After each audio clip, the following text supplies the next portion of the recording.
So I want to make a short little video asking a question to a lot of churches. So there's a lot of churches. I'm going to be specific. Those who are Pentecostal or apostolic faith.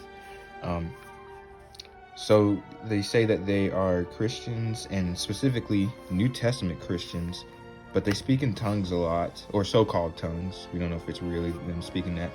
And I see a lot of videos of them doing that, and rarely do I see what the Bible says should happen. Okay, so let's start in 1 Corinthians 14. So we're in the New Testament because they say you have to be a New Testament Christian. 14 verse 1 says, "Follow after charity and desire spiritual gifts, but rather that ye may prophesy. For he that speaketh in an unknown tongue speaketh not unto man, but unto God. For no man understandeth him. Howbeit in the spirit he speaketh mysteries, But he that prophesieth speaketh unto men to edification and exhortation and comfort. He that speaketh in an unknown tongue edifieth himself, but he that prophesieth edifieth the church. I would that ye all spake with tongues, but rather ye prophesied. For greater is he that prophesieth than he that speaketh with tongues, except he interpret, that the church may receive." So that's what I was talking about right here. The one thing they always miss: interpret. Let's keep reading on. Now, I highlighted this in a pinkish color. It's supposed to be red, but it's supposed to mean that it's very important. Now, it says, interpretation required. Now, verse 6. "Now, brethren, if I come unto you speaking with tongues, what shall I profit you? Except I shall speak to you either by revelation or by knowledge or by prophesying or by doctrine. And even things without life-giving sound, whether pipe or harp, except they have a distinction in the sounds. How shall it be known what is piped or harped? For if the trumpet give an uncertain sound, who shall prepare himself to the battle?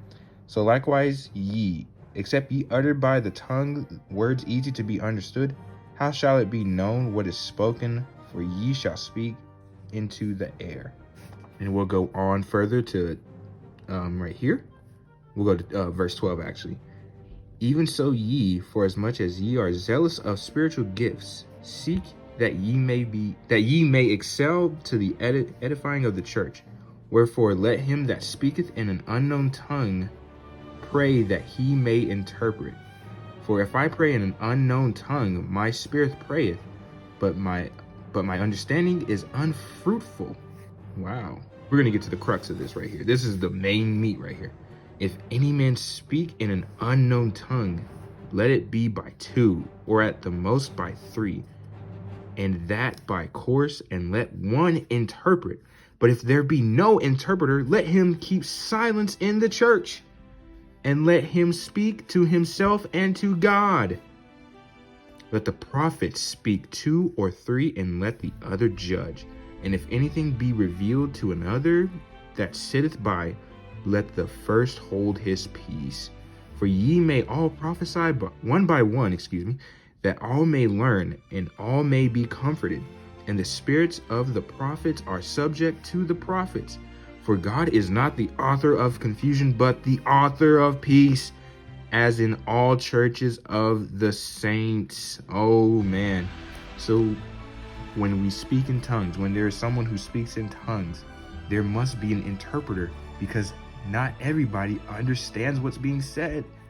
And if you don't know what's being said, how do you know that they're praising God in truth? I've heard stories of people who were there when people were speaking in tongues. They understood it. Specifically, one guy, he spoke a Middle Eastern language, and he heard them speaking in tongues, and they were blaspheming God. So I just challenge and question the churches on this. Why don't you guys have interpreters? You just say it out loud. You say you're New Testament Christians, and not to, I guess, call you out or anything like that, but you don't read the scriptures, what the scriptures say. It clearly says you need an interpreter when you speak in tongues. If you don't have one, keep silent. Just simple. So I just asked that question, and then I would like to let them know, those my brethren in those denominations and churches, please read 1 Corinthians 1, or I'm sorry, 1 Corinthians 14, the entire chapter.